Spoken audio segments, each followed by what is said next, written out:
We need to have a democratic civil war within the Democratic Party, and not violently, not physically, politically and rhetorically. It's not the voters' fault, you morons. You ran the election. It's your fault.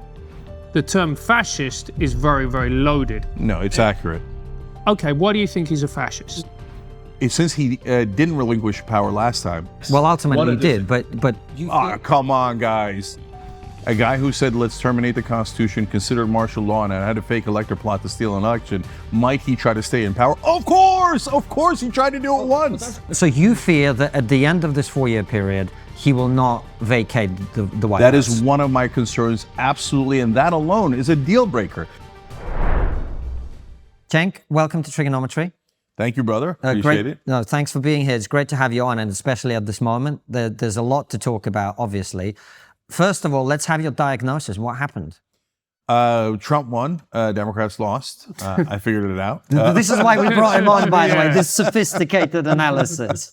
Okay, no, in all seriousness, well, I think what happened is relatively obvious, but it's not obvious to anyone on television. It's not obvious to anyone in the Democratic Party. The populist won, and the populist wins almost every time. So in my opinion, and anybody who's online knows that I don't have kind words for Donald Trump, right? And so I think he's a fake populist. But nevertheless, he at least had the smarts, and it bothers me to say that, but it's true, to at least pretend to be a populist, because that is the correct strategy. Whereas the Democrats are like, we will be establishment Democrats. People love the establishment.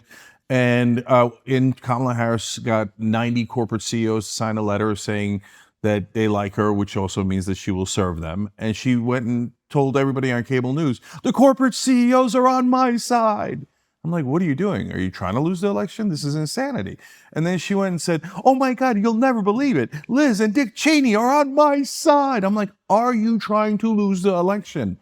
Because Dick Cheney, when he left office, had an approval rating of 13%. Even if you're not anti-war, which almost the entire country is anti-war, 13% is not complicated. But they had this great, brilliant strategy, which they always do, and I'll tell you why they do, of, no, we're going to get the Republicans in the suburbs.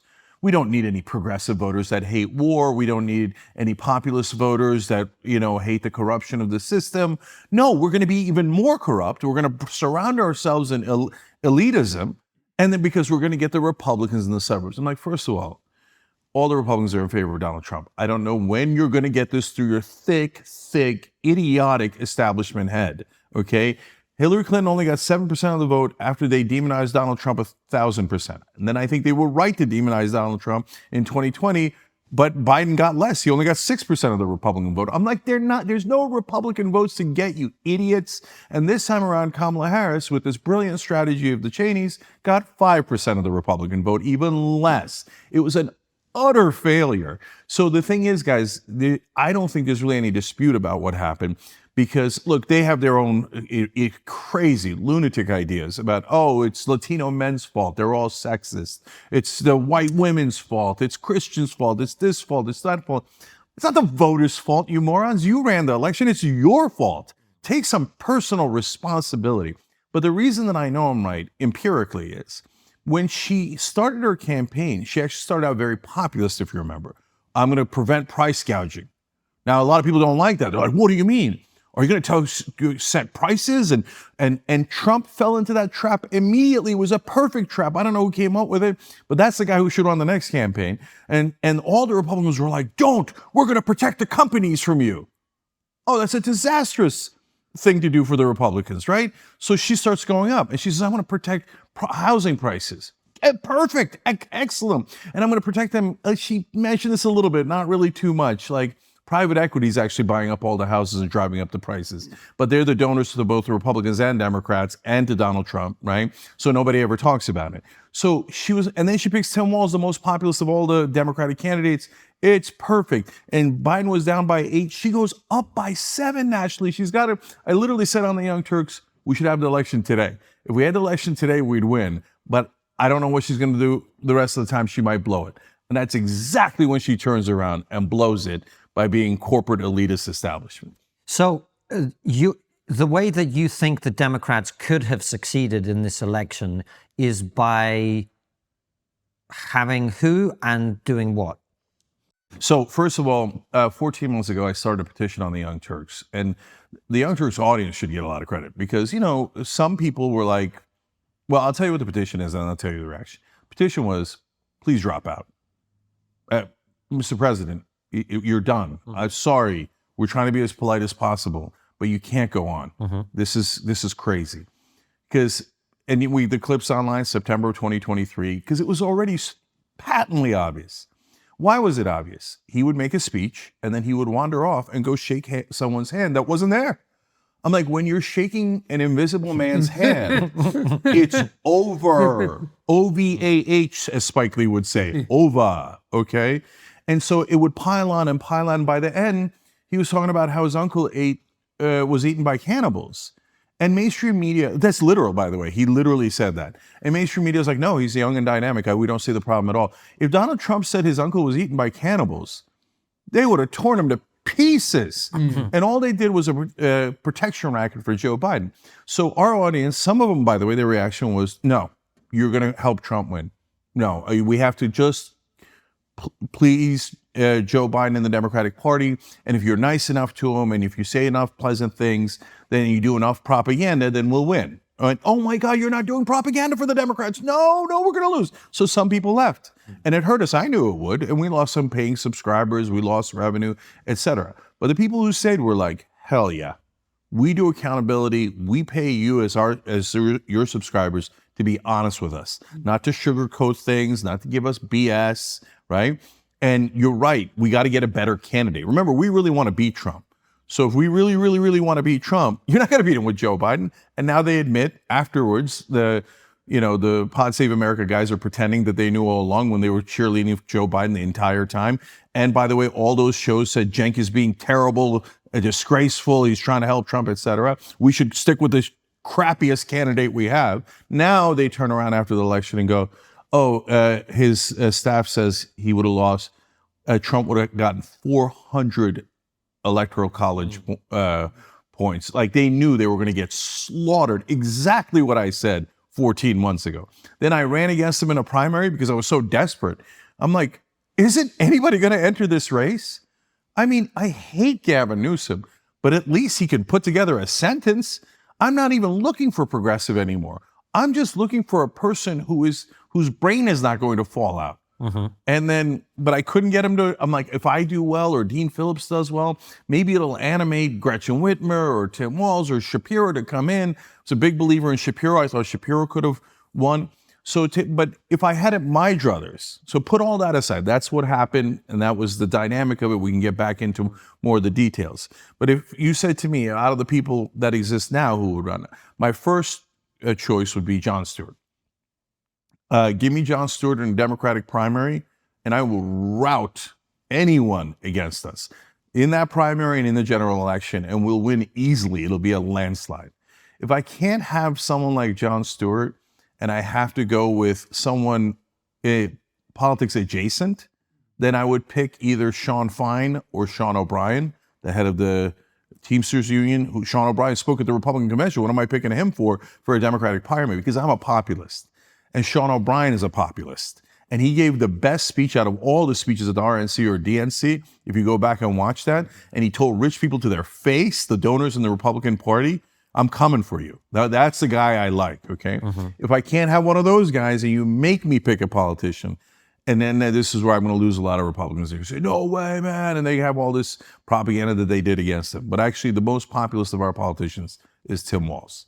So he paid family leave, get moms 12 weeks off because they deserve it after they have a baby, right? Having them go back to the assembly lines is monstrous. These are super popular economic positions, and he got them passed. And he speaks like a normal human being and not a corporate robot. So you got problems with where he was in China, blah, blah, blah. We ran a campaign. People do this propaganda, right?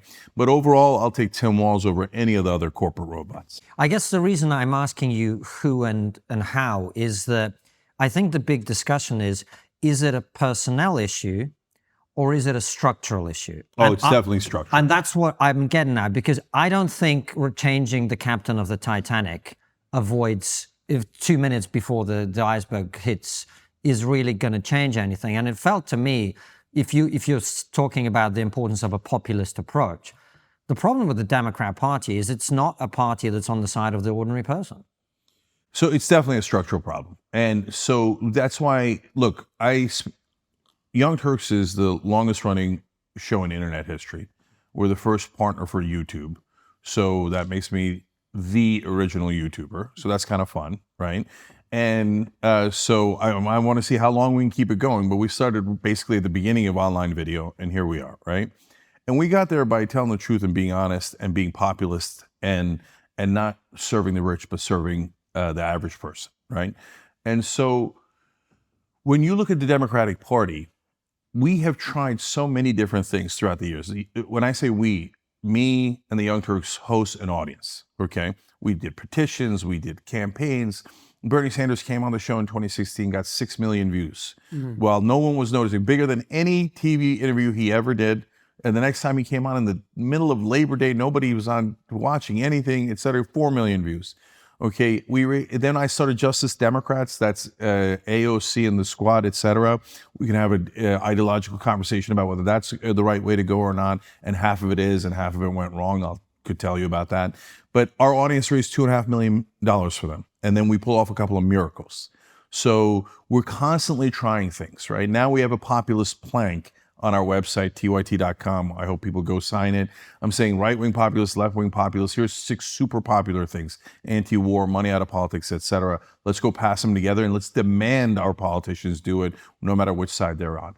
So in the midst of all this, we have tried to convince the Democrats 1,000 times over. We're like, look, you lost it. You said Donald Trump was a maniacal clown. And I agree. We can get into that debate. And then you lost to him. So what does that make you? I mean, it's just simple logic, right? And it's indisputable. So Hillary Clinton and the entire establishment of the Democratic Party said that they were geniuses and it was going to be a cakewalk. And she had a 98% chance of winning. I'm sitting there screaming on the Young Turks, no, she doesn't. No, she doesn't. She's going to lose. And so I went on ABC's This Week after the convention, where Hillary Clinton had a 10-point lead at that point. They asked us to predict who's going to win. Everybody on the panel, of course, says Hillary Clinton by a landslide. I say Donald Trump's going to win. They literally laugh out loud. And I said the same thing I'm telling you guys today. Country's in a populist mood. They're running the most establishment candidate I've ever seen. It's a massive mistake.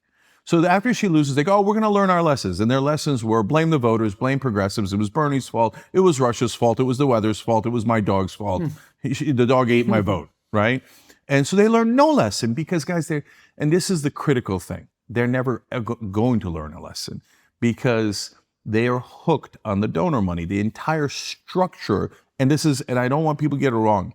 This is not just the Democratic Party. This is almost the entirety of the Democratic and Republican parties. That's why people call it the uniparty. They are all hooked on donor cash. They all serve the donors. It is absolutely indisputable, and they can never get off that crack. You must defeat them. And to be fair to Trump, as Trump did, Trump defeated them. He didn't negotiate with them. He didn't appease them. He didn't debate them. He just defeated them. So as much as I have gigantic problems with Trump, I respect that. And the other thing I respect that Trump does is when he breaks people. And then, so on my side, we got the civility police. So like, oh, breaking people. Oh my God, that's so wrong. How could you, right? I ran for Congress in 2020, and again, because I was so frustrated, like, because we sent the Justice Democrats in, AOC, Rashida Tlaib, et cetera, and they had a mission. I guess maybe they didn't know the mission, or they didn't understand the mission, or they decided to jettison the mission. The mission was challenge the establishment. Don't be the establishment. Don't negotiate with the establishment. Fight the establishment. And unfortunately, they barely did that, right? So that's my great frustration. So I was like, okay, then Nina Turner, and then she couldn't win. So I'm like, all right, I'll try it. Oh, God, I don't want to be a politician, right? But I tried it. And when I did, the LA Times has an endorsement meeting, right? So I go and we talk for, it's supposed to be 30 minutes. We went nearly an hour, okay? Because we couldn't stop talking about the issues. As you could tell, I'm animated. I studied this stuff inside and out. We have a fantastic conversation. And I come out and my campaign manager says, how'd it go? What do you think? And I said, look, I went in thinking there was a 0% chance because the mainstream media is never going to endorse a populist candidate, right? I come out thinking 12% chance, like, because it couldn't have gone any better. And I said to them as I was leaving, the corporate Democrat in the race is Christy Smith. I said, please ask Christie the same questions. If you ask her the same questions and she has better answers than me, then endorse her, okay? So what happened instead? They talked to her for 15 minutes over the phone. She didn't answer any policy questions. She said that she was for the firefighters and the teachers. Whoa, how bold! You're for the firefighters and the teachers. What a policy position. Are you also for little puppies and kittens? So, of course, they endorsed her. And so when they did, but here's the interesting part. When they got to me, they said, while we agree with Uygur's stance on money and politics and other issues, we find him too pugilistic and we prefer civility in Congress. That is saying, we don't want you to fight for your voters. We want you to be civil. Why? Because civility protects the status quo. And if you're already at the top, you don't want any of the status quo changed. You hate the populists more than life itself. That's part of why they hate, that's not part of why they hate Bernie. It's all of why they hate Bernie. And it's half of why they hate Trump. So that's why you can't talk them into it. On our side, we finally have to gather up the courage to say, no, the Democratic leaders that Morning Joe and The View want you to worship are morons. They're corrupt. They never win. Even Biden only won by 43,000 votes in the swing states, only 43,000 votes. And the whole time you're telling us that Trump is a syphilitic clown, and you lost to him twice and almost 3 times. What does that make you? The only reason they exist is that they're propped up by mainstream media, which is nothing but a giant propaganda machine. So you give me one populist and I will rip through the Democratic Party. I will not be civil. Our side should not be civil. We've been civil to these idiot, corrupt forces for way too long. Let's go beat them. And then we could have a candidate that can kick a Republican's ass. There's an interesting point you made about the civility issue that I'd like to push back on, Cenk, because I don't think a lot of Democrats are civil. I don't think Joe Biden calling Republican voters garbage is civil. I don't think Kamala Harris calling Trump a fascist is civil. And to me, that's not even politics, that's just name calling. Those are the things that you do when you don't actually have any ideas and you've lost the argument. Yeah, I totally disagree with you. It's a good moment to talk about how algorithms and ad-driven media can drive specific narratives, influencing how events are framed and understood. That's why we're digging into the election coverage with Ground News. They cut through the noise by showing you how different outlets report the same story, drawing from over 50,000 global sources. Check them out at ground.news/triggernometry. Take this recent story about an investigation into Google over alleged censorship of conservative speech. Ground News identifies this as a blind spot for the left. Out of 31 outlets reporting, only 2 are left-leaning compared with the extensive coverage on the right. It's an eye-opener. Having access to information like this is the best way to find the truth. And you can't get this type of news analysis anywhere else. Head to ground.news/triggernometry for 50% off their unlimited access Vantage plan. It's the same plan we use here, and it unlocks all the features you use here and more. So click the link in the description or scan the QR code for 50% off. Your subscription helps Ground News bring transparency back to the news, something we at Triggernometry fully support. Look, guys, both sides are in their bubble. So part of the reason people like our show and then in TYT Network overall is that we try really hard not to be in a bubble. So I've gotten into fight with leftists, and in fact, there's one raging right now, okay, because that last Trump ad that they put $40 million into about the trans detainees getting gender reassignment surgery for free. I'm like, you guys know that hurt us. It's not the number one issue, as we just talked about. The number one issue is corporate donors, elitism, et cetera. But it hurt us, and they pulled through the roof for them. That's why they spent $40 million. And there are other Young Turks hosts, and I love them, and it's okay to have disagreement and conversation. They're like, no, we don't see it. No, it didn't hurt Kamala Harris. I'm like, they spent $40 million on it. Their polling was unspectacular on that ad. You think it didn't cost us? I mean, that's just delusional, right? And so everybody's in their bubbles. In the Republican bubble or in the Trump MAGA bubble, you guys think that the Democrats are vicious. I mean, in a sense, they are. They are to Bernie Sanders. They are to their own base. They are to to people like me who run against them. New York Times, when I ran, said I was anti-Muslim. I'm Muslim. Never clarified it. Okay, and based on a joke, etc. I mean, they were vicious. But that is vicious, because what they're saying is that you're a bigot and you're a racist. That is a smear on your character, which is completely baseless. That's reputation destruction, Cenk. Let's be honest about No, that. I know. I explain this on the show all the time. In the old days, the system would do literal assassinations, right? You cause too much trouble. Fred Hampton, Martin Luther King, maybe the Kennedys, etc.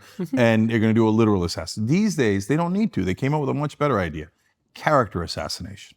Okay, when you assassinate someone literally, it makes them a martyr and makes their cause stronger, not weaker. When you assassinate their character, it drags down their cause with them. So character assassination keeps your hands clean and does bigger damage to the cause. So the machine turned and does character assassinations. So in that way, I agree with you, brother. It is vicious in that way. And if you read that New York Times article, they imply that bestiality is part of my legislative agenda. What? Insanity. I mean, the degree to which they lied about me was unreal, to the point where there was a section when they said that I brought on David Duke, the Grand Wizard of the KKK, and I agreed with him that he wasn't racist.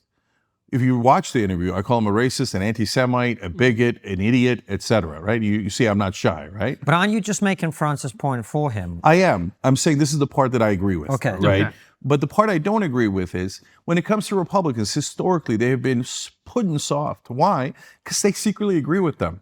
Mitch McConnell and Joe Biden has made every dirty deal in this country for the last 40 years. He loves Mitch McConnell more than he loves any Democrat, okay? So they're used to and culturally gotten used to civility, status quo is great, keep the powerful what it is, etc. They began to change with Trump. They did the character assassination, that's fair, okay? But the problem is that Trump makes it so easy for them, right?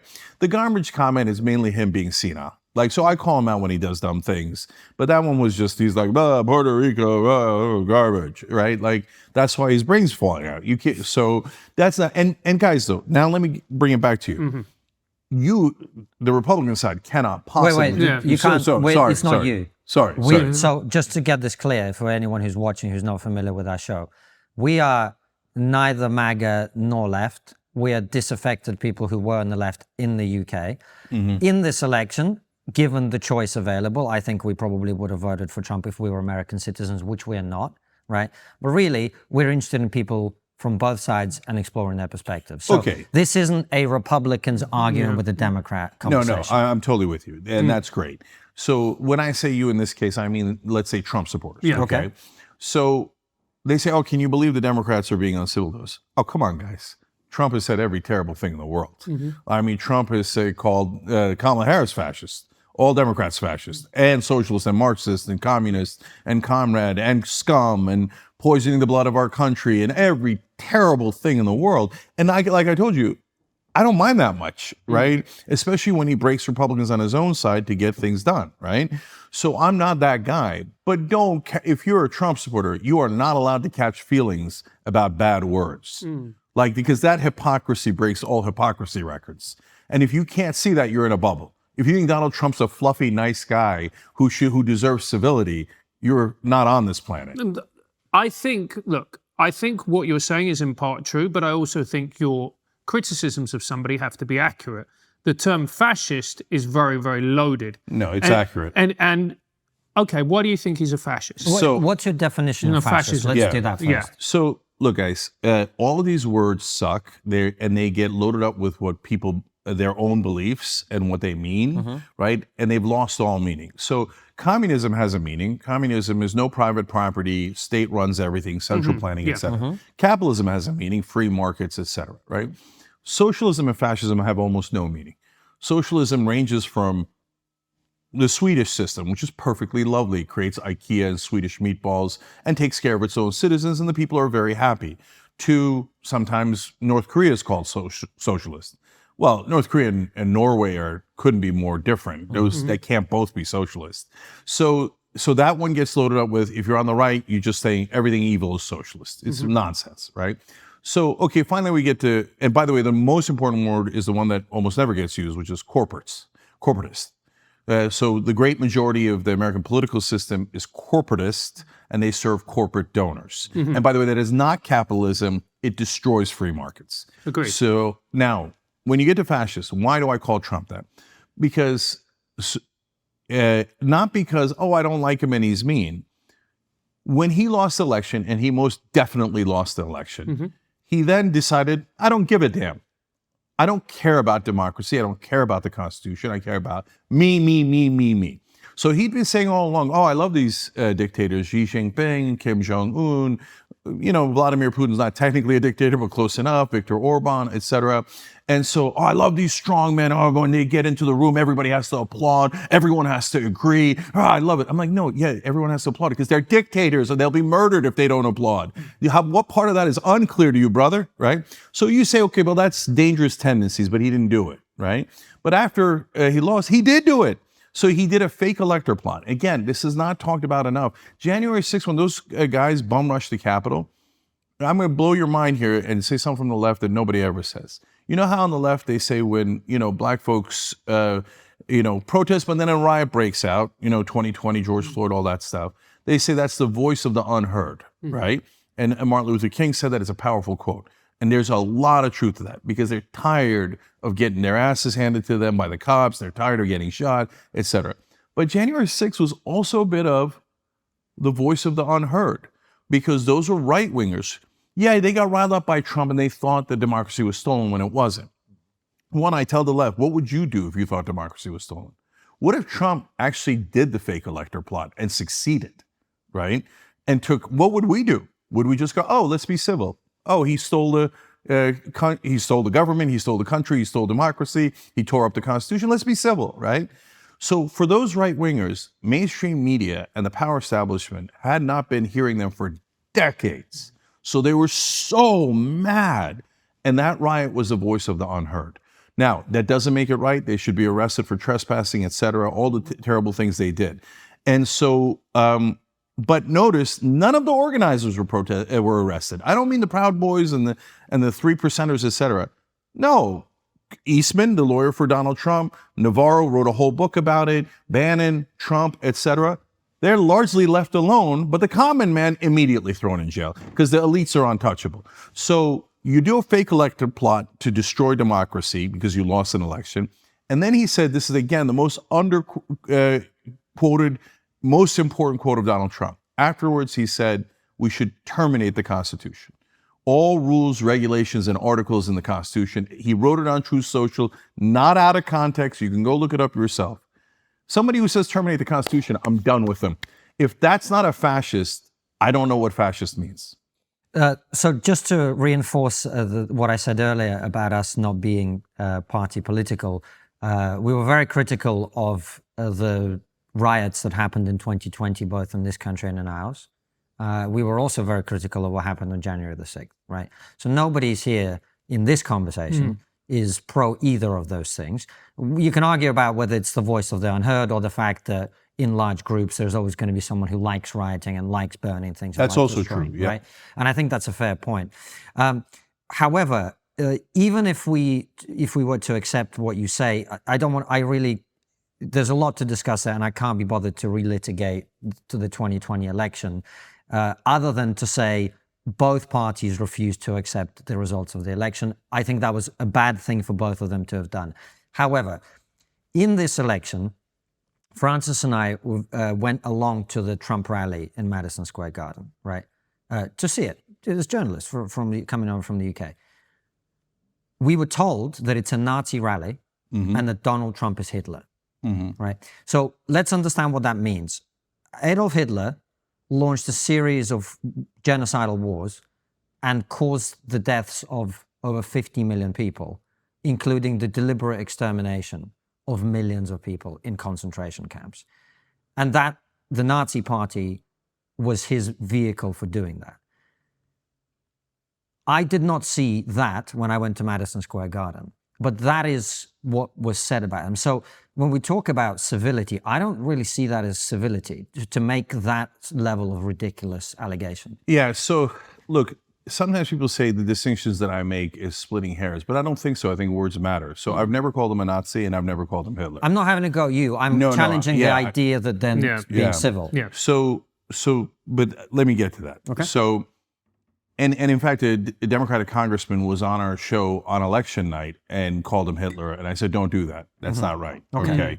So now, Madison Square Garden rally. So you could say, hey, that's not right to call him a Hitler, and I'll say I agree with you. Okay. Yeah. On the other hand, you look at the speeches, and it's horrific. So, okay, you got the comic. First of all, I wouldn't bring up a roast comic and not have him roast MAGA, by the way, and not have him roast Trump and not have him roast white people, but roast all the different groups that the crowd might or might not hate. Now, as it turned out, the crowd did not like it. They groaned. Again, we pointed out on the Young Turks, it's super important. If the crowd loved it, that's a different thing, because the comic's not important, the crowd's important, right? And Trump's important. But Trump's teams thought that guy was a brilliant idea to put up, and they knew his script ahead of time, so that's a terrible mistake. That's saying I'm okay with it, right? It was a bad booking. Yeah, okay, but that's not all. If that was all, I'd say, hey, come on, guys, one comic, right? But Rudy Giuliani gets up and gives a speech about how 2-year-old Palestinians are terrorists and that we need to kill them and et cetera, et cetera. Rudy's speech was 10,000 times worse than the comics that nobody even cared. I did go to the toilet halfway through, but I don't remember really. You can find it. It's no problem. You can find the video. Iran is not there for us. They want to kill us. And the Palestinians are taught to kill us at 2 years old. So he starts going, oh, they start learning in 2 years old. They start 2 years. He said 2 years old twice. It's justifying the murder of children, okay? Was he just... And then he commanded the audience, you are pro-Israel. Well, first of all, you don't speak for them, brother, okay? Then he just over and over again, and I've lived this my whole life, and it gets back to Trump too. Everyone, oh, well, I don't know, but you can't say that about Puerto Ricans. You can't say that about black people, Jewish people, white women, whatever it is, okay? You get to Muslims, you say any goddamn thing you like, okay? And I'm tired of it. And Trump, by the way, another reason to call him a fascist, in 2016, and people will make excuses for this, but there is no excuse. He said, I want a total and complete shutdown of Muslims entering the country. That is by definition racist or bigoted, take your word, and it is by definition fascist. Here's a group of people that I despise. I don't want to know the content of their character. I don't want to know what their individuality is. I don't care if they were an interpreter that risked their life to save our soldiers. I don't care. They're Muslim. They're evil. I hate them. We should ban them entirely. I know the ban then was challenged in the courts and became something else. But you cannot argue he didn't say it in 2016. He did. And MAGA, they say, hey, why don't you guys come over and agree with us? Well, if you say that I should be banned, how do you expect me to agree with you? Is that a reasonable ask? Well, I don't think he was saying you should be banned. I think he was saying that immigration from certain countries should be banned. Now, there's a debate. No, he said all Muslims, let's be honest. But what, as in you who live in this country should be banned? No, but he's saying that now, by the way. What, you should be banned? He said, okay, so two things about that. Number one, let's acknowledge that he said for Muslims coming into the country, I'm going to ban them all based on their religion. Not them all. We're going to ban people coming from No. In the campaign. Specific countries. Now you're talking about what happened in the administration because of the courts and the pushback, etc. But during the campaign, he said, I want a total and complete shutdown of Muslims entering the country. Okay? So that is a bona fide, bigoted, fascist thing to say. If he had said, I want a total and complete shutdown of these goddamn Jews entering the country, we'd all agree, fascist. Right? I don't know about fascist. I don't know how that's fascist. Okay, well, all right. Whichever word you like. No, but this matters because fascists were actually allied with some Muslims during World War II. No, nonsense. It's not about Muslims, Jews, Christians, etc. Fascists pick one minority or several minorities, and they direct all the hatred and fear towards those minorities so they can accumulate more power. So it doesn't matter if it was Jews or Muslims that they do it to. It doesn't have to be Jews. It doesn't have to be Muslims. But then, okay, so let's talk about now. He's running this campaign. And so, first of all, on Palestinians, he used the word Palestinian as an insult. He's, Schumer turned into a Palestinian. It's all on tape, guys. So he's done it over and over again. Okay, so you're obviously blatantly racist against Palestinians. Now, a lot of people might say, I don't care. I don't care about Palestinians. They're not Americans. Okay, but at least be honest about it. Okay, so that's just the tip of the iceberg for him. He said, Mr. Anti-War said, oh, Israel should hit their nuclear facilities, which would create a much larger war. This is all problematic. But Trump is an interesting guy because he speaks out of both sides of his mouth, which is actually smart politics. Because when he won on election night, he said, we're for everyone. And he even mentioned Muslims and Arabs. So give him credit for that. I give him credit for everything he deserves credit for, and I give discredit for everything he has discredit for. Guys, the thing I'm most worried about, when you say about me, okay, I'm already here. I'm already an American citizen, right? And by the way, we came to this country because we love this country. So sometimes people on the left will be like, oh, America's bad, or the flag. I'm like, no. Don't give up the flag to them. Are you nuts? That's our flag. We love this flag, okay? So his potential attorney general, I think his name is Mike Davis, said that Mehdi Hassan should be arrested, denaturalized for the tens of millions of naturalized citizens in America. That is the scariest word there is. Why was that? Because that says, oh, we told you were a 100% American citizen, but we were lying. No, sorry, Cenk. I'm saying, why did they say he should be denaturalized? What did Mehdi say or do? First of all, his brother is hardcore MAGA. He doesn't care what Mehdi. My guess is he was opposed to Mehdi for opposing Israel. But I don't know what their particular beef is. And doesn't matter. Denaturalize a thing that doesn't even exist and then deport. And Trump also said, if you dare protest Israel, I will arrest and deport you. So what kind of populist is this guy? So maybe he'll prove me wrong. I'm super open-minded. I just wrote on X this morning. I said he's got a chance to be a populist hero or a fascist thief. I saw and it's not me, it's him. Hold on a second. Look, you're very good at putting your arguments forward, which I appreciate. But we started this portion of the conversation by me asking you about the Madison Square Garden rally, Nazism and Hitler, right? And this whole branch of our discussion comes back to, you were saying the left is civil and it needs to not be civil. And France is saying to you, when you call people Hitler and when you call people Nazis, that isn't civility. That's where this whole branch of the conversation goes. So you don't call Trump Hitler and you don't call the Republicans Nazis. But when you say the word fascist, as you say, the meaning of that word has been eroded. That's where most people's minds is going to go. Right. So what do you guys tell me, what should I call his obvious dictatorial tendencies? And his obvious over-the-top racism? You know what? Actually, this is a really great question, because what I'd love for you to do is, and this is a genuine question, I'm not trying to catch you out or anything like that. I genuinely am interested. I have heard a lot of rhetoric from people about Donald Trump and the concerns that they have about the next 4 years. And you know, people use words like fascist, dictatorial, etc. What do you fear over the next 4 years he is going to do that makes you say in the present moment that he's dictatorial, fascist? What is he going to do you think? Yeah. So again, I don't know that he's going to do it because there's countervailing forces. What do you fear? And I think the countervailing forces are super interesting, and we should talk about that. Yeah. And I'm really interested to see which way the right wing goes in this country under Trump. But the worst case scenario is he gets frazzled and feels challenged, and he falls back on what he always does, which is just protect his ego. And so he starts pilfering, and that's very much in his nature. Grab, take, because now there's no accountability. What are you going to do? Impeach him? What are you going to do? Arrest him? No accountability. There's no brakes in the car. So we're all at his mercy. Sorry to interrupt, but this is important for clarity. What do you mean by pilfering? He's going to be pilfering and pilfering. Okay, so easy examples, but there's a million of these.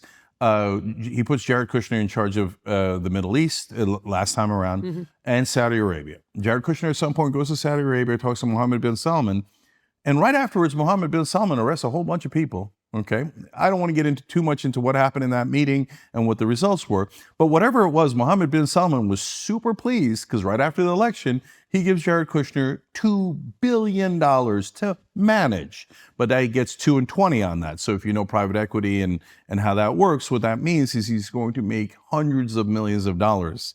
So if Hunter Biden got a $2 billion deal from the Saudis after Joe Biden left office, I was like, Hunter Biden's not a Ukrainian gas expert. That's nuts. Okay, and that was $5 million. So your fear number one is that his family will benefit financially from his president, and him will benefit financially. And his donors, most of all his donors. What else? Okay, so that's, but to be fair to Trump, like part of the reason the establishment hates him is because he's systemically and personally corrupt, whereas they're just largely systemically Look, corrupt. I'm accepting right? all this for the sake of argument without challenging, and- because I just want you to get to like the real fascism that he's going to do that you worry So the about. reason I'm saying that is because since most of the politicians are systemically corrupt anyway, that's not the fascism That's I'm my referring point. to. Yeah, right. So where's the fascism? So he says, I'm going to deport all the undocumented immigrants. So some people might say, yeah, good. Rip them out of their homes, 13, 15 million people, whatever it is. Oh, they're running a diner. They're beloved in their neighborhood. They married an American citizen. Whatever they did, I don't care. And oh, their kids are American citizens. Rip them away from their babies and send them the goddamn back home. Now, that's a debatable point as to whether that's fascism. My guess is that if he starts doing it, and you start seeing people ripped out of their homes, that people are going to go, oh, that don't look good. I don't think he's going to do that. Yeah. Well, okay, we're going to find out. He might not. We're going to find out. But if okay? he was to, let's say, I think the more likely scenario, I don't know if you agree with Cenk, but I think it's possible that this is the more likely scenario, is he deports all the people who've committed a crime in this country, who are illegal immigrants, right? People not only came here illegally, but have committed a crime, and people who don't have American family and don't have dependents here. Let's say he was to deport all those people. Would that be fascism in your view?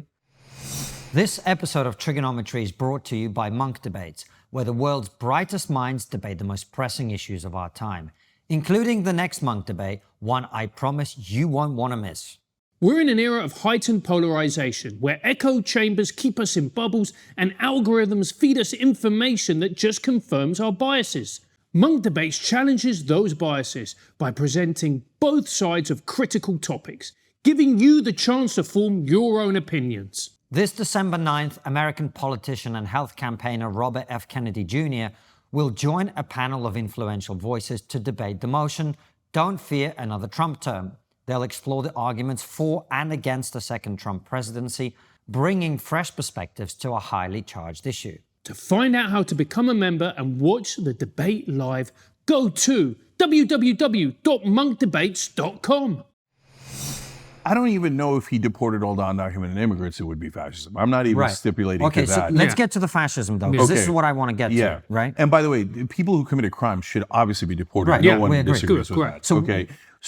So then the thing that I'm concerned about is both him and the potential attorney general saying, if you're on a campus and you're protesting Trump, you're protesting Israel, you're protesting the oil companies, you're protesting something we don't like, arrest and deport you. Wait, what happened to cancel culture? I mean, arresting someone for protesting or voicing their speech is the most both cancel culture you could do. I mean, you're taking the guy's freedom away, right? Yeah, agreed. But deporting people that are American citizens. What the hell are you talking about? Yeah, you can't do that. But did he do any of that in his first term? So he didn't do that. Okay. But so, and that's why I say, guys, when he's running, he threatens to do total complete shutdown of Muslims. Yeah. He threatens to arrest and deport people, etc. But he didn't necessarily do it. So for example, they said, lock her up. And then he got into office and he said, no, I'm not locking Hillary Clinton up.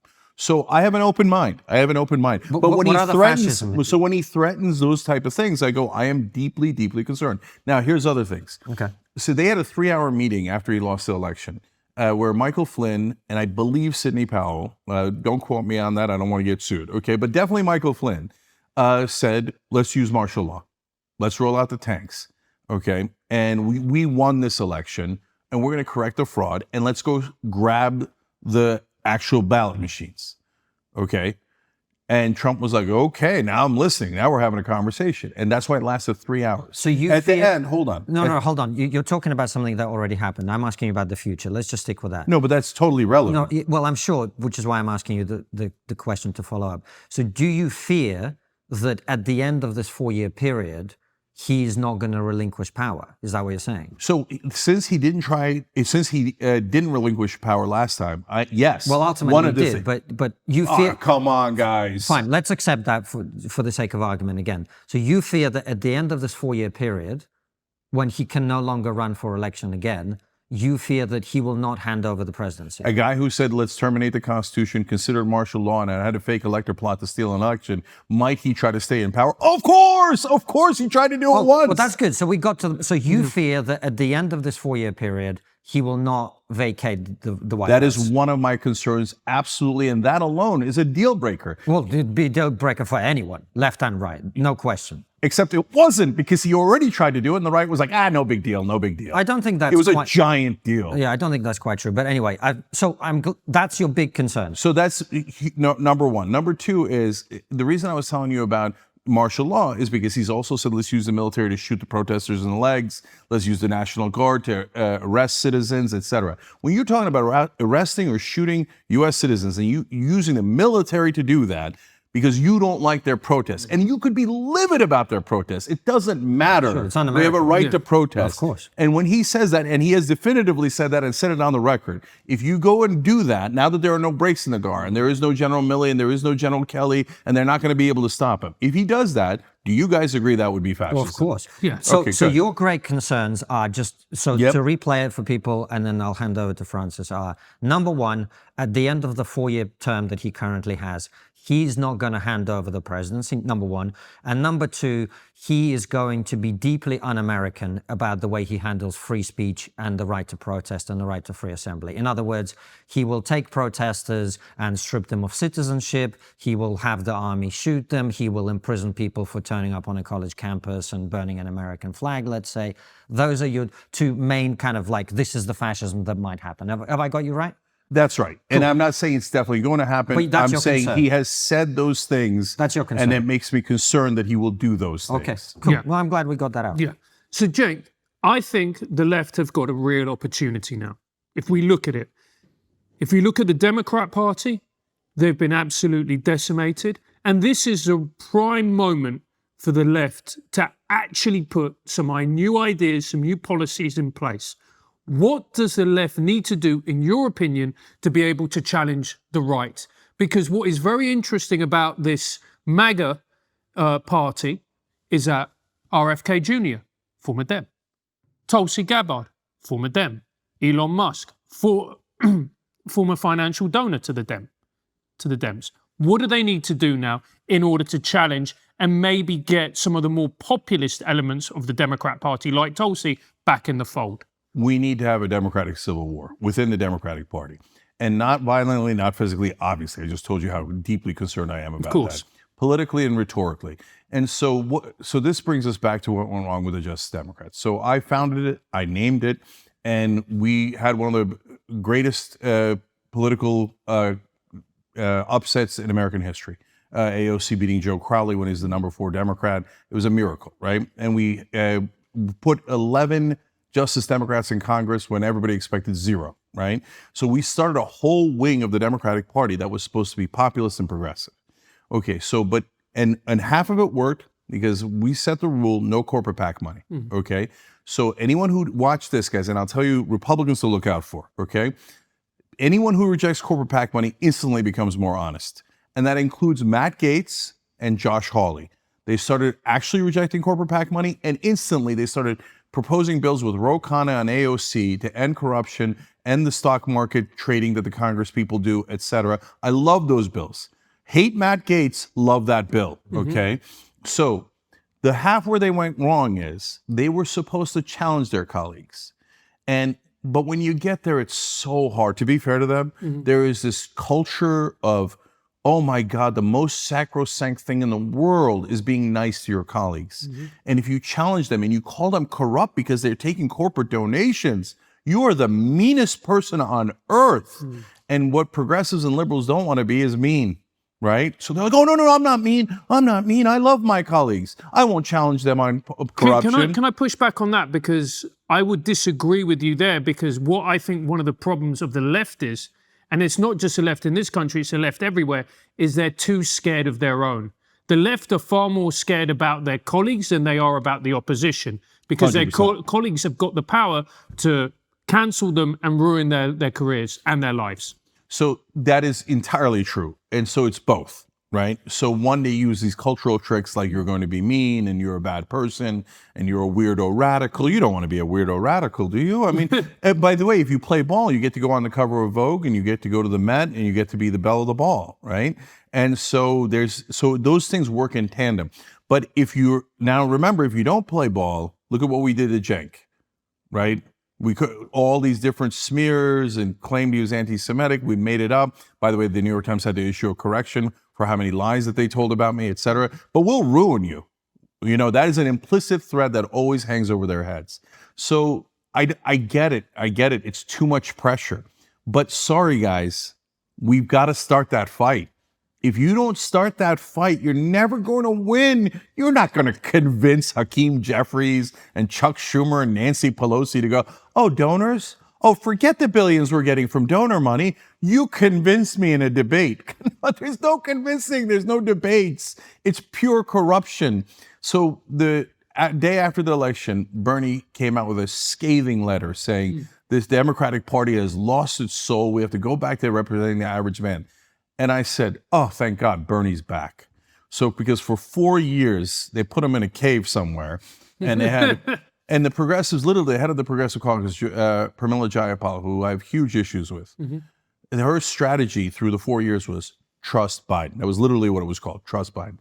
Like, that is the worst political strategy in human history, because you're giving away all of your leverage, you know, besides which you're trusting your enemy. Corporate Democrats are not your allies. They are your opponents.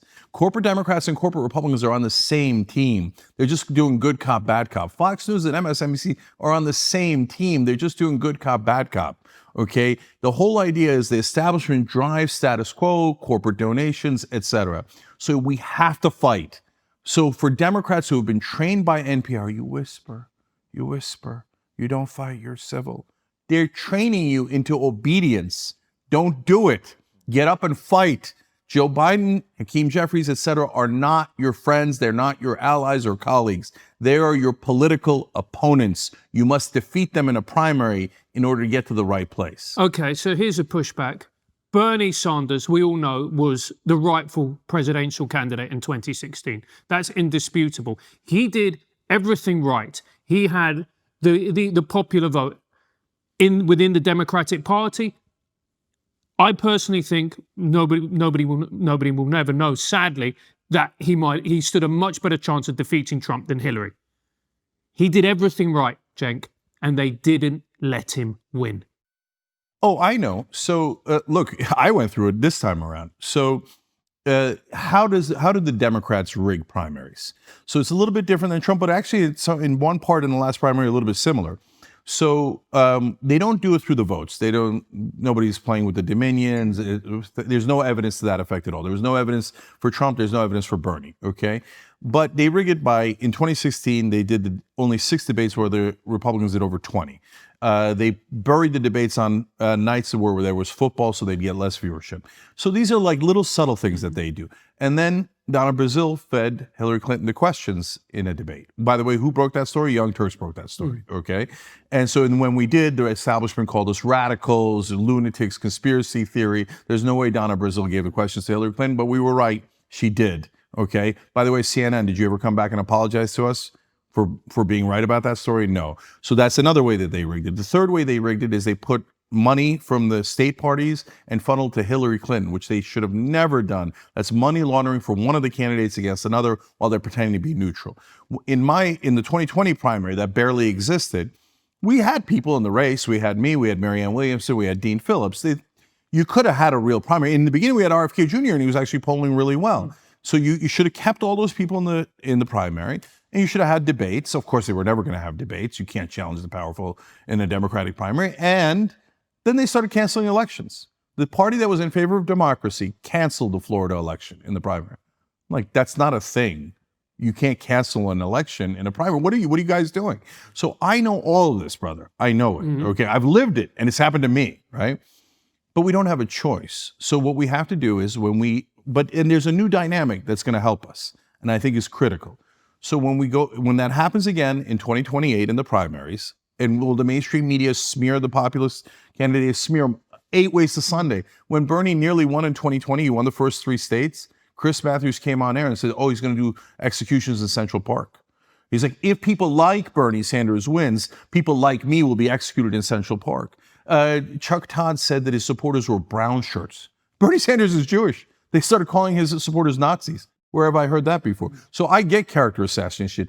And what I tell progressives and populists is, brothers, expect it. Don't be surprised. Like, oh my God, mainstream media is not on our side. Let's go fight the sons of bitches. And when they do, and when they do all those tricks, the Democrats and the mainstream media, the good news is now there's online media.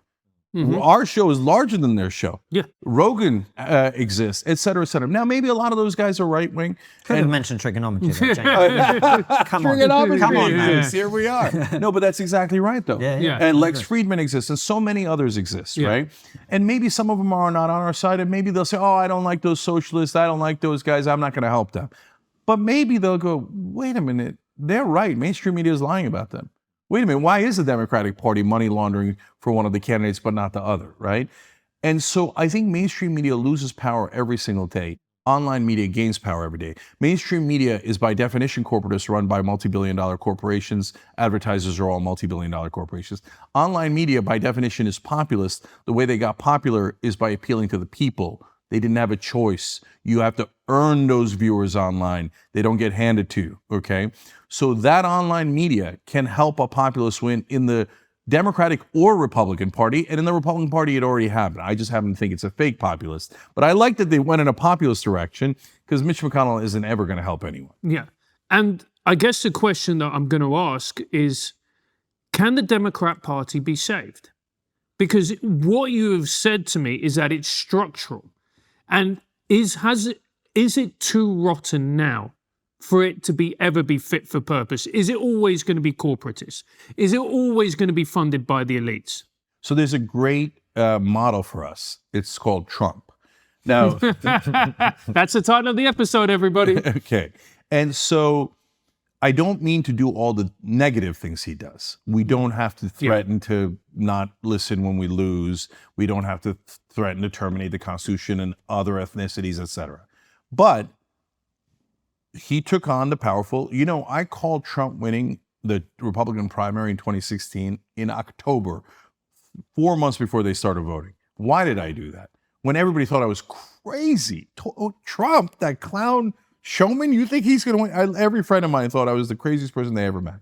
For two reasons. Number one, the polling showed it. And they're like, oh, we don't believe the people. No, mainstream media will change their minds and have them support. They implicitly think that, right? But the second reason was more important. When he got up on that debate stage and said, all these guys are corrupt. I gave them money and they did whatever I wanted.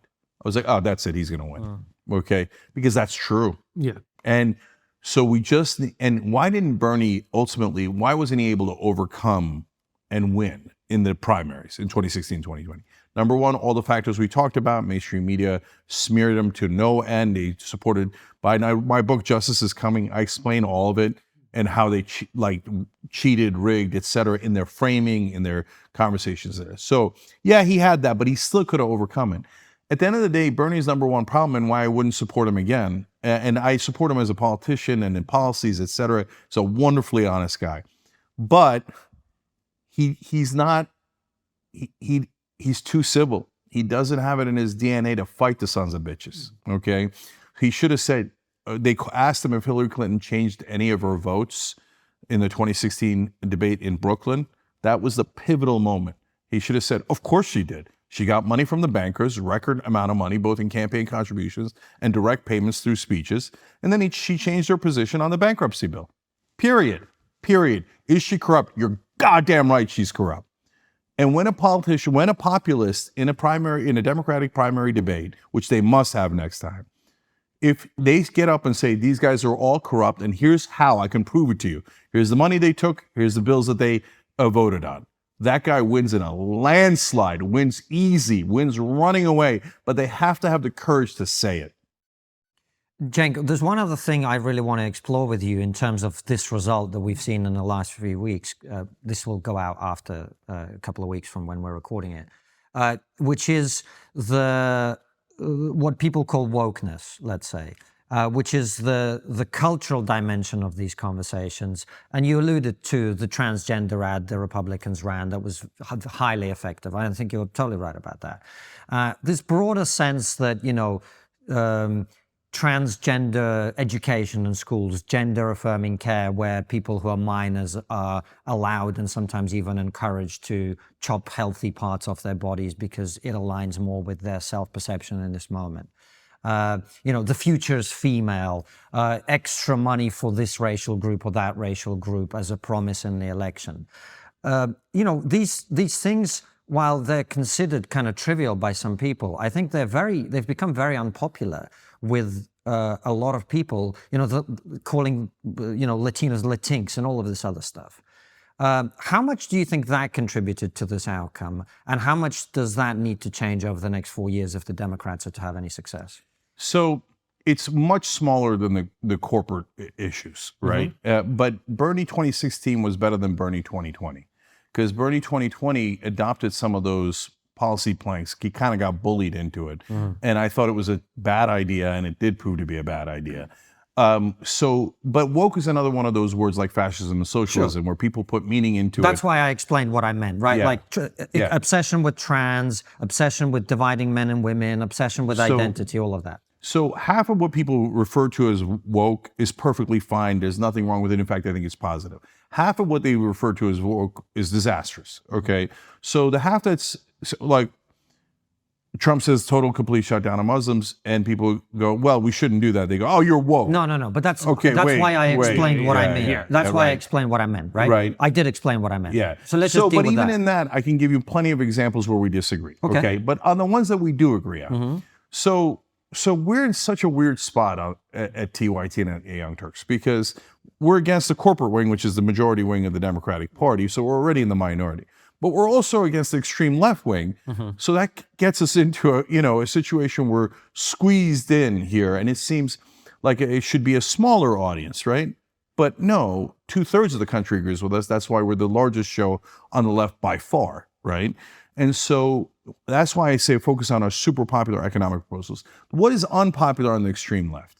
And they get so mad when I say the extreme left or leftist, but you give me a word and I'll use it. I don't mind, right? I don't like the word woke. I think it's too loaded, right? Okay. So, but these guys, they say, okay, let's fight for trans rights. I say, I totally agree. They should have 100% the same rights as any other American citizen. No question about it. Do not discriminate at work and employment, housing, etc. And the great majority of American people agree. And in fact, Republicans tried that. It didn't work. Then they said, okay, let's ban, Trump tried to ban them from the military. And people are like, they're risking their lives for this country. We love that. We don't dislike that. That didn't work. They tried to ban them from bathrooms. And we're like, guys, really? I mean, sexual assault in the bathrooms, then we're going to have to go after straight males. They do it the most. It just didn't work. None of these worked, and they're all wrong, okay? But when they dug and finally got to an unpopular position, which is trans women in women's sports, right? The great majority of Americans don't think it should happen. So at that point, I turn to the left and I go, guys, we're at the water's edge here, okay? This is an unpopular position. And by the way, at the professional level, I think on the high school level, leave the kids alone. If your daughter came in second instead of first, you'll live. Don't take it. Hold on a second. Sorry to interrupt. And I hope you feel that we're having this respectful disagreement, right? You can't say that, especially in this country where your outcomes in college, whether you get a scholarship, whether you get to have a career in that sport, depends on your ability. There are young women who've been locked out of the opportunity to compete fairly and to succeed because somebody has come in and said, I identify as a woman, still got a penis, by the way, right? Still got testicles, still got testosterone, still got male bone structure, still got male everything. You're saying that doesn't matter? So what I'm saying is, so let's distinguish a couple of things. Yeah. So at the professional level and the Olympic level, first I say to my leftist friends, Agreed. Guys, This is crazy. leagues get to decide. You don't have a right to be in the WNBA. I don't have a right to be in the NBA. Yep. They get to decide. And if you say they don't have an advantage, not only does the great majority of Americans not agree with you, I don't agree with It's you. factually incorrect. Right. A trans woman entered a weightlifting contest in her 40s and instantly lifted 200 pounds more than the biological woman. Yeah. There's a meta study that studied 7 people and it was inconclusive. I read the studies. Nonsense. Now, why do I have a different position at the high school level? Because it's a balancing act. So you're balancing, hey, by the way, this is the tiniest issue in America. It's called a wedge issue for a reason, because they don't want you to notice the great American robbery, which is the corporate robbery that's going on. So they try to drive a wedge between us, okay? We talked about that for 40 minutes, to be fair, on this Okay, conversation. yeah. So we haven't ignored that, right? Yeah, so yes. let's just Yeah. deal with this. So here they've got It's tiny. What is it? 13 kids, 130 kids out of a country of 330 million people. So when I look at the balancing interest there, I go, I understand what you're saying. I understand that it might be unfair, right? Okay. On the other hand, now we're going to have to check the genitalia of kids. I don't want to do that. That's too much. And you're going to tell a young trans kid, we're going to otherize you. We're going to ostracize you. You're not really a woman. You're not really a girl. But they're not a woman. Okay. All right. But they're not. But brother. But they're not. If you've got a penis and you've got male testosterone and male bone structure, you're not a woman. So when you become an adult, we can have that debate. But when you're a kid, I'm going to protect you. And I'm going to say, go ahead and ride in the race. And if you beat my daughter and it costs her this much out of the 13 cases in the country, and it costs her a little bit because she wanted to get into Yale, but she got into Dartmouth, I'll live with it. Because I'm not checking your genitalia and I'm not traumatizing you when you're a kid. Okay, I would rather have my daughter come in second, third, or eighth, okay, than traumatize those kids. So we can agree to disagree on that, but that's my position on it. So it's a balancing act, and that's where I come out on the balance. Okay. But it is a damaging issue, especially at the professional level. So how did the extreme left react to me? Nazi. Okay, so, well, when you do that, guys, that's why they call you woke. That's why they say you're radical. That's why they say you're extreme. Sure. I mean, look at the microscopic difference I have with them. I mean, what is that, 2% disagreement on trans rights, right? And it's not a right to play in a professional league. It's not even, we 100% agree on rights. Now you're having and then Latinx. So I have 1,000 examples. When Latinx came out, we're the home of progressives. Everybody's like, okay, so you're going to switch to Latinx. I'm like, no, I'm not. That's not a word I've ever seen a Latino or Latina use in my entire life. You guys made that up at Oberlin. And it's a bunch of white people that made it up and is trying to put it onto Latinos who never asked for it in the first place. They're like, how dare you? We're going to cancel you. You're against Latinos. They did a poll. 96% of Latinos don't want it. Right. Right? So facts matter. Yeah. So they're going to extremes. The Republicans are taking advantage of it to try to paint all of the Democrats as woke when they're not at all. Well, this is what I can give you one more example. Well, if we just pause there, I think this is kind of why I asked you the original question, because it seems like, you know, the trans issue, we have very strong differences in how we view that, but it doesn't matter. My broader question to you is, as long as these people exist, as long as they're going after people like you and people like us who are just in the center and going like, guys, this is crazy. Like, you can't say this. This is insane, right? I don't see how the Democrats come back. I understand your issues about corporate power, but as long as these are the voice of the left, which I don't agree, I agree with you, they're not. But they have been allowed to be the mouthpiece of the left by the cowardice of the center left. Would you agree with that? Yeah, I would, and that's why we don't do that cowardice on the Young Turks. But this is I'm not having a go at you. I'm saying for the Democrats to succeed, they have to ostracize that part of the left. Right, but they have to do it in a way that isn't BS. So let me explain how you do it. Sure. Okay. That's what I'm asking. Yeah. So first of all, so let's real quick establish what Democratic voters actually think. So the far left told us, no, crime is imaginary, and Democratic voters love the idea of crime rising. It's no big deal, right? Right. And plus, it doesn't even exist. So we're arguing over nothing because there is no crime, but if there is, it's good. Yeah. And then we're trying to protect black and brown communities by protecting the criminals. I'm like, do you have any idea how racist you sound? Yeah. Okay. Yeah. The real way that you protect black and brown communities and working class people is by putting criminals in jail. Okay. Yep. So in California, they took felonies and moved them to misdemeanors and didn't even tell us. I'm like, I never voted on that. You never told me that's what we were voting on. I never signed up for pro-crime. And so who was right and who was wrong between the leftists and me, right? So they said, no, we represent Democratic voters. Well, good news, we had a vote just now, Prop 36 in California, to increase penalties and bring those misdemeanors back to felonies. You've made crime again. Made crime again. And guess what? I was right and they were wrong. Even in California, it passed with 70% of the vote, right? So they do not represent Democratic voters. Every time they pretend to represent the left, they are actively lying, okay? So that's now been firmly established. They could be delusional they want, but at the national level on that trans ad, it was the most successful out of the entire campaign. They were wrong, we were right, okay? So how do you get past that? Courage, that's it, period. So when you're on that debate stage and they say, hey, shouldn't the left deserve all the blame, et cetera? You say, whoa, what do you mean left? Okay, the establishment Democrat, like that candidate over there, Gavin Newsom, he's the one that deserves blame for the donor class, et cetera. And if there's a person who's a woke, etc., or whatever you guys call woke and I call extreme left, that's on that lectern, you go, no, you don't speak for the Democratic Party. We just had these votes. The voters agree with me and not you here, and I could prove it.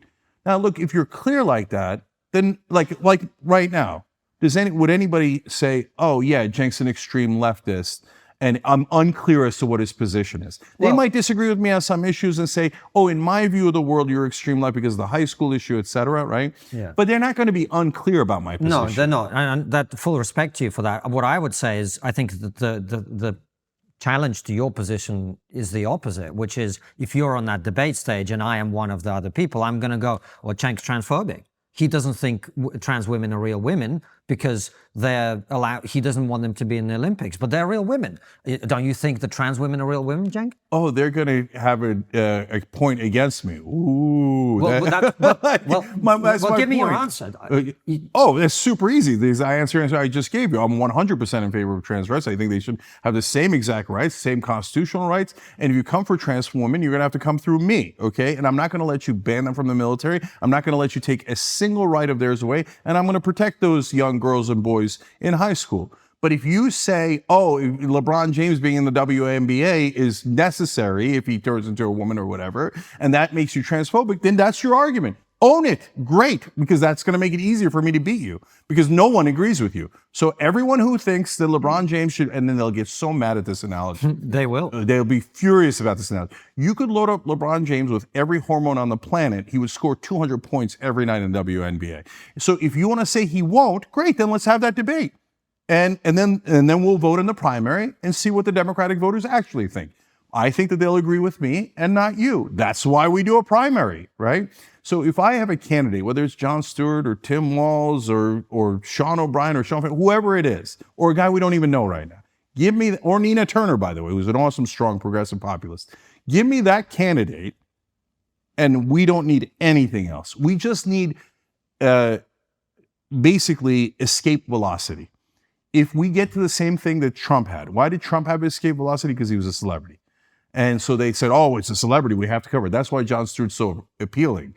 Okay, very popular, very sensible, and guys, there's a left-right spectrum and a populist establishment spectrum. Yeah. Mm-hmm. John is is exact right place in the left-right spectrum, in my opinion, center-left, not extreme left, center-left. Mm-hmm. And on the populist establishment spectrum, perfect position, very populist, right? So whoever matches that description, okay, that goes this way on those spectrums, and is strong in a debate, they're going to win. They're going to win the election. Then no one can say they don't represent the Democratic voters. But do you see that jettisoning of the far left, of which we're both, it seems to me, critical? Do you see that happening? Because I don't see that happening at the moment as we're watching. Well, if the candidate doesn't have the courage to do it, then they're not the right candidate.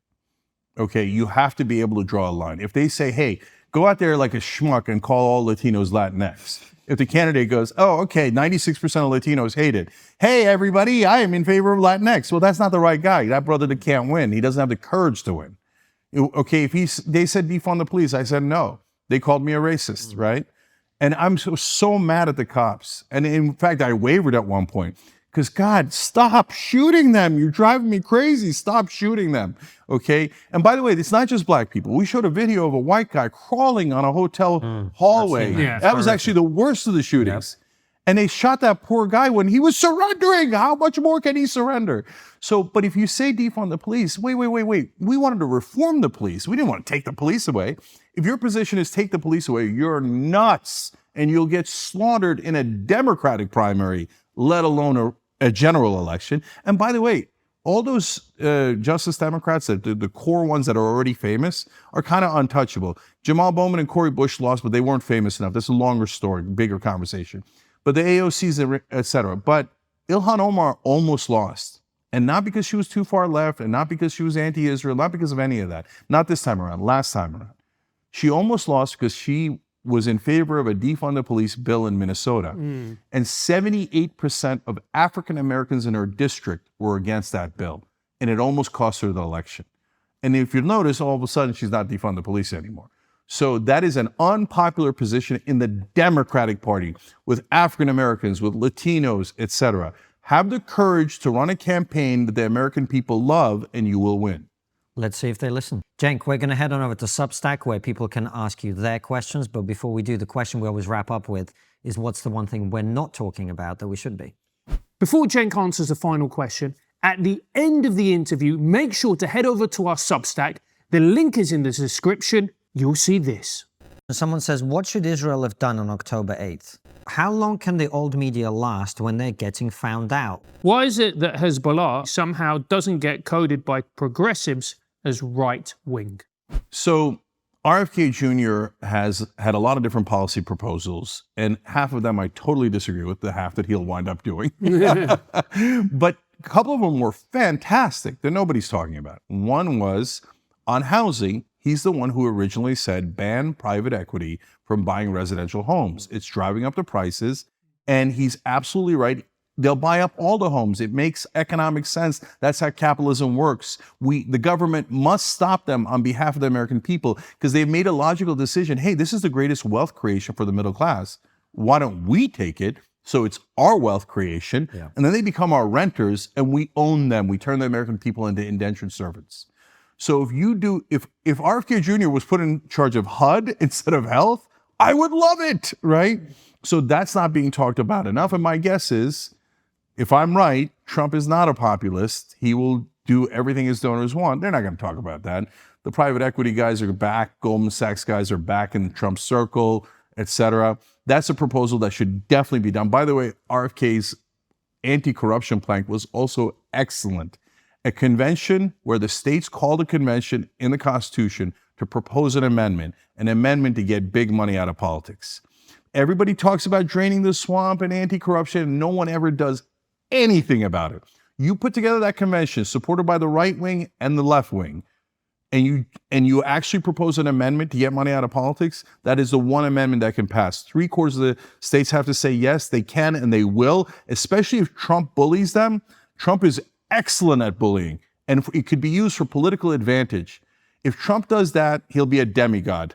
He will walk out of office as the most popular politician we have ever had. But everyone around him, in my opinion, is corrupt, and they'll tell him, no, don't do the money in politics. Don't do an amendment. Don't go have a convention. Don't go to the states. Don't do any of that because they're pigs of the trough. If Trump is smart enough to find one person, maybe it's RFK Jr., where he brings him in and goes, oh my God, imagine we got money out of politics and we drain the swamp. He would be a hero of heroes.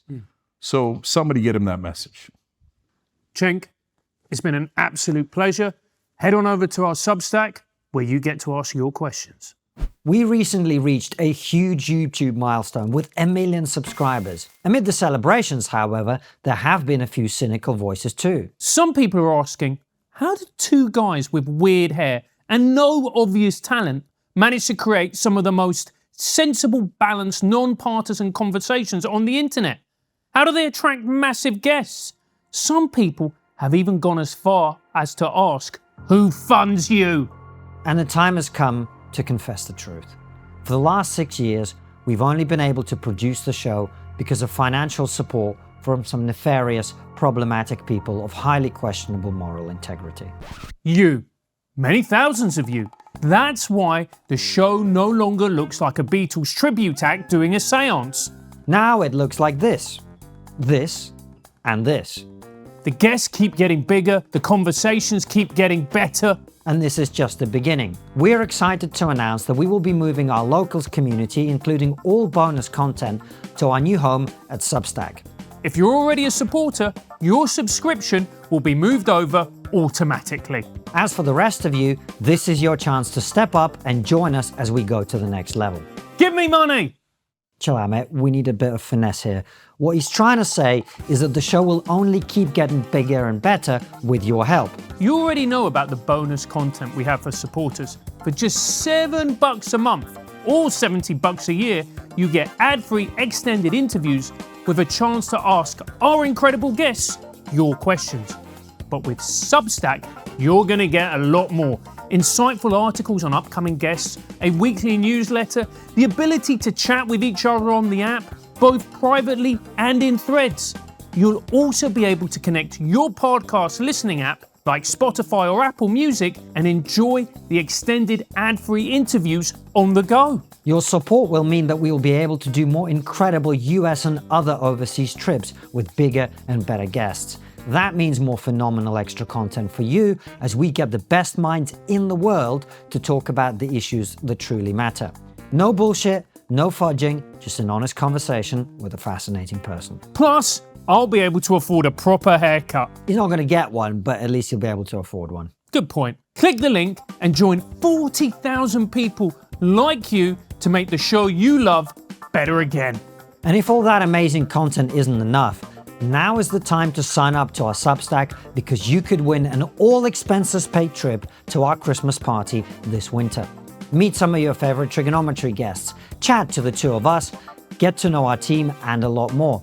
Flights, hotel tickets are on us. All you have to do is sign up now.